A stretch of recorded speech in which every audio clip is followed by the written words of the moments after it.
અને એ મન્વંતર લીલા છે. મન્વંતર લીલા એટલે સમયની ગણના. આપણું આયુષ્ય કેટલું, બ્રહ્માજીનું આયુષ્ય કેટલું, બ્રહ્માજીનું આયુષ્ય પૂરું થાય ત્યારે શું થાય?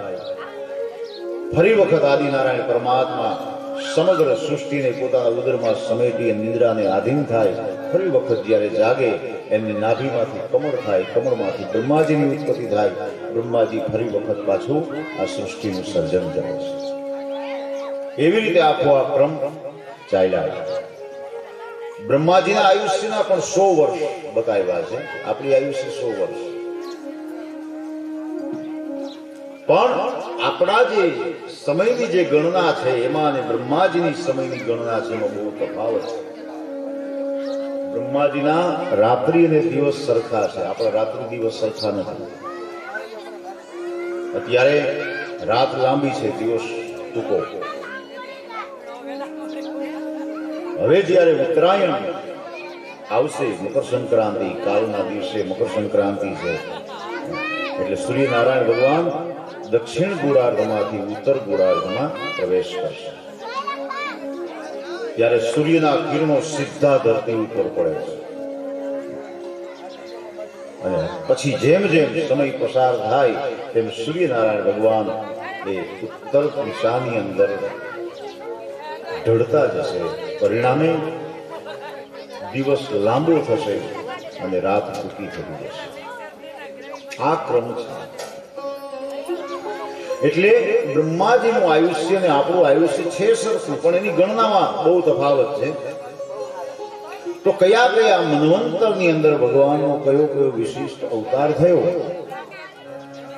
એ અષ્ટમ સ્કંદની અંદર બતાવ્યું છે. વ્યાસ વર્ણન કરે છે.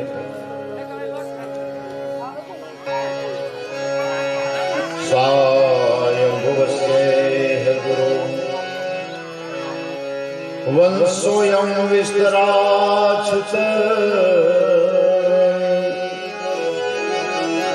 યત્ર વિશ્વસુદામ સર્ગો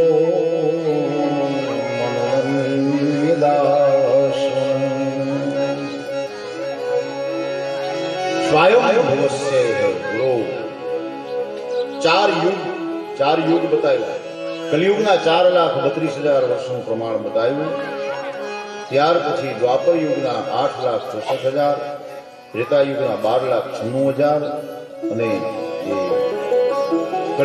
સતયુગના છે 17,28,000. આ ચાર યુગોમાં વર્ષોનું પ્રમાણ છે. ચાર યુગ એક વખત પસાર થાય ત્યારે એક ચોકડી પૂરી થાય. આવી 1000 ચોકડી થાય ત્યારે એક કલ્પ, અને કલ્પ એટલે બ્રહ્માજીનો એક દિવસ થાય. આવી બ્રહ્માજીની 100 વર્ષની આયુષ્ય છે. 100 વર્ષ પૂરા થાય એટલે બ્રહ્માજીનું આયુષ્ય પૂરું થાય અને આદિનારાયણ પરમાત્મા સમગ્ર સૃષ્ટિનો પ્રલય કરે. તમામ જીવોને પોતાના ઉદરમાં સમેટીને પછી નિંદ્રાને આધીન થાય. જ્યારે યુગો વીતી જાય, ફરી વખત પરમાત્મા જ્યારે જાગે, એમની નાભીમાંથી કમળ થાય, કમળમાંથી બ્રહ્માજી, બ્રહ્માજી ફરી વખત સૃષ્ટિનું સર્જન કરે. આ સર્જન અને વિસર્જન એ સૃષ્ટિનો ક્રમ છે. એમાંથી બ્રહ્માજીના 50 વર્ષ પૂરા થઈ ગયા, અડધું આયુષ્ય ગયું. 51 વર્ષ ચાલે છે. પહેલો મહિનો, પહેલો દિવસ, પહેલો પ્રહર. પૂર્વાર્ધ પૂરો થયો, ઉત્તરાર્ધની શરૂઆત થઈ.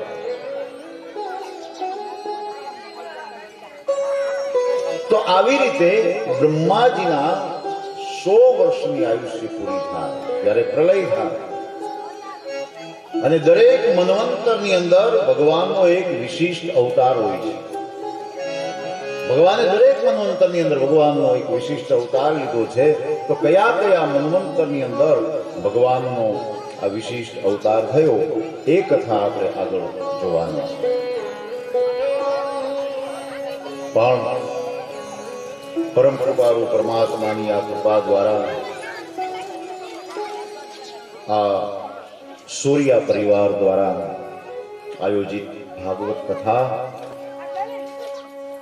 જેના એક શુભ સંકલ્પ થકી આવો સરસ મજાનો અવસર પ્રાપ્ત થયો. માં ભગવતીની કૃપા થઈ એના ઉપર અને યજમાન શ્રી માનણભાઈ એના દ્વારા આ કથા સરસ મજાનું આયોજન પોતાના પૂર્વજોના ઉદ્ધાર માટે માં ભગવતીના સાનિધ્યમાં આ કથા શરૂ થઈ અને આજે જોત જોતામાં એનો ચતુર્થ દિવસ, ચોથો દિવસ થયો. હવે તો બાકી પછી 3 દિવસ રહ્યા. સમય કેમ ચાલ્યો જાય ખબર પડતી નથી. હરિનામ સ્મરણ ભક્તિ, પરમાત્માની પરમ ભક્તિ, કથાનો એ જ પ્રમાણ છે. કથા સાંભળતા સાંભળતા દેશ અને કાલ ભૂલાઈ જાય છે. આપણે ક્યાં બેઠા છીએ એ યાદ રહેતું નથી. દેશ કાળ ભૂલાય, સમય કેમ વ્યતીત થઈ જાય ખબર ન પડે. એટલે આ ભગવત કથાનું પ્રમાણ છે.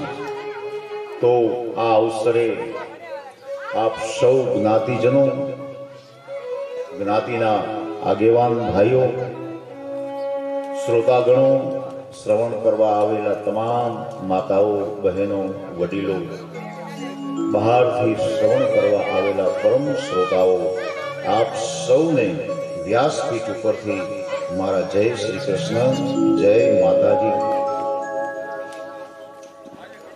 તો આજના આ ચતુર્થ દિવસના ક્રમમાં મન્વંતર લીલા વિશે આપણે ચર્ચા કરીશું. કયા કયા મન્વંતરની અંદર ભગવાનનો કયો અવતાર થયો, ભગવાનના અનેક અવતારો થયા છે, એ કથા તરફ આપણે આગળ વધી રહ્યા છીએ. તો સ્વયંભુવસ્ય હરો વંશોયમ વિસ્તરાચ્યુત યત્ર વિશ્વ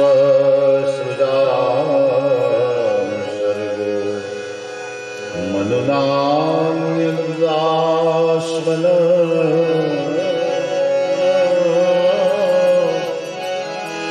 સ્વયંભુવસ્ય ગુરો.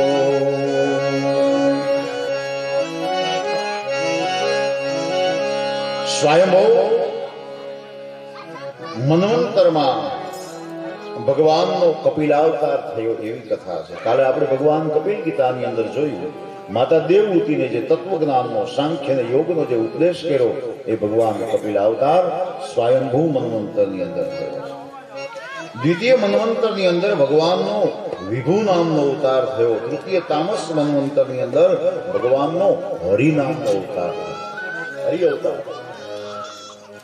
હરિ અવતાર 2 થયા છે. આમ તો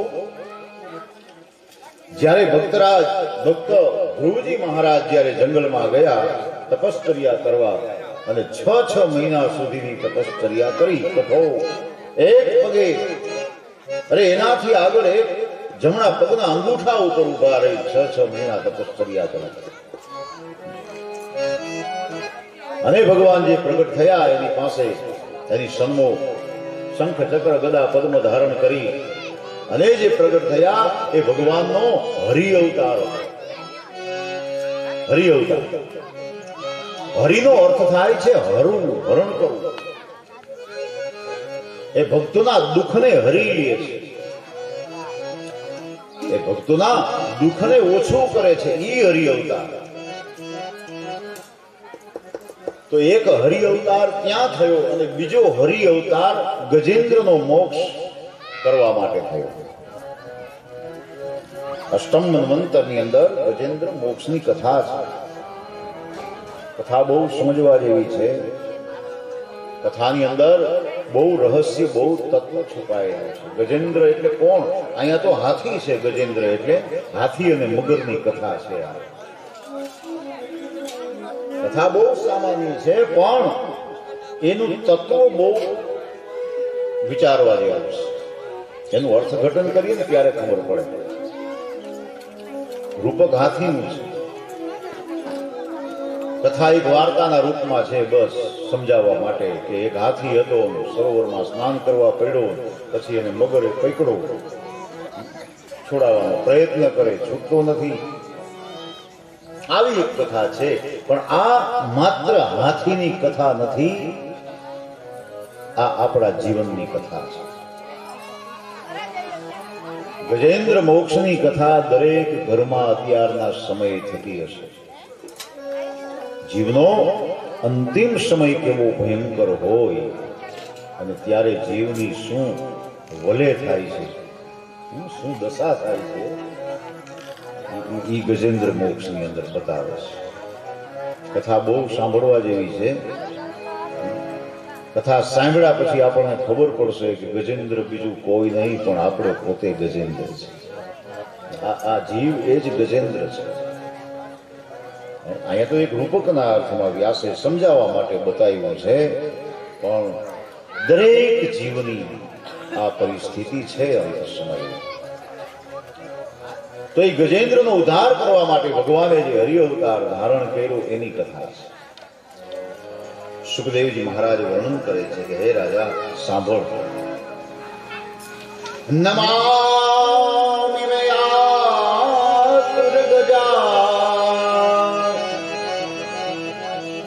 નમામિ મે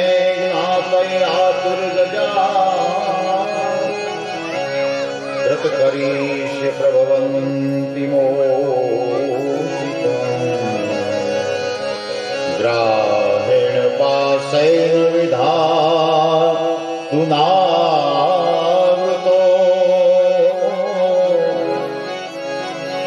યહં ચનમ યામિ પરાયણ